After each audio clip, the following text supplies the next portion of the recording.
The Galactic Council chambers fell silent as the final vote was tallied. Representative Krell of the Dracom Empire smiled with his three mouths as the holographic display confirmed unanimity. Earth would be classified as a resource planet rather than a sentient civilization. The decision was unprecedented but profitable. Humans had remarkable physical endurance and problem-solving abilities that would make them perfect labor across thousands of worlds. The motion passes, announced High Elder Tusk, her crystalline exoskeleton glimmering under the chamber lights. Earth will be harvested within one standard cycle. Only Ambassador Moore of the ancient Folian race seemed troubled. "We may come to regret this decision," he whispered, his 8 eyes blinking in sequence. "Their technological advancement is rudimentary, but their adaptability is concerning." Krell dismissed the warning with a flick of his primary tentacle. They still fight with metal projectiles. What threat could they possibly pose? 3 Earth years later, Krell's question received its answer. The mining colony on Vertex IV went silent first. When investigation teams arrived, they found the facility intact but empty. Not a single alien or human remained. The security logs showed only a brief power outage before transmission ceased.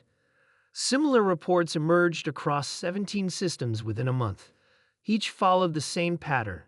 Human labor camps suddenly abandoned, with their captors vanishing without explanation.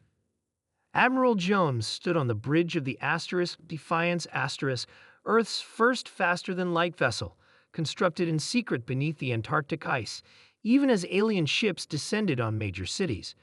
Looking at the star map displaying their progress, he allowed himself a small smile.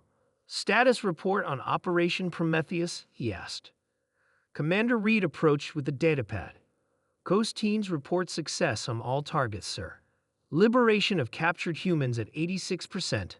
Stealth technology continues to function perfectly. They still have no idea how we're moving undetected." What the Galactic Council never understood was that humans had been preparing for alien contact for centuries. When the real invasion came, humanity was psychologically ready. Rather than collapsing in panic, Earth's nations united with shocking speed. The aliens had superior technology, but had grown complacent. They expected submission and received calculated resistance instead. Humans deliberately lost conventional battles while gathering intelligence, reverse engineering alien tech, and planning their counterattack. On the Galactic Council homeworld of Centauri Prime, emergency alarms blared through the capital city. High Elder Tusk burst into the crisis chamber, where representatives from a dozen species argued frantically. "How did they build ships without us detecting them?" demanded General Zarks of the militaristic Vorn Confederation. "More importantly, how are they infiltrating our most secure facilities?" added Representative Lyra of the telepathic Medusan Collective. "Our sentries detect nothing until it's too late." The doors sealed shut with a pneumatic hiss. The representatives turned to find 2 humans in black uniforms, standing calmly in a corner of the room. No one had seen them enter. "Hello," said the woman, her voice unnervingly pleasant. "I'm Captain Taylor of Earth's Special Forces.